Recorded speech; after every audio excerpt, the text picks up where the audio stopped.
How to set up your Stargazer wallet on your iOS mobile device. First of all, search for the Stargazer Wallet app in the Apple Store on your iOS device. Install it. Now that you've downloaded the app, click on it.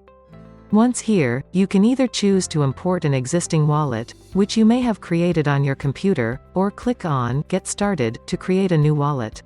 Here, you'll be prompted to create a password to access this wallet from this device.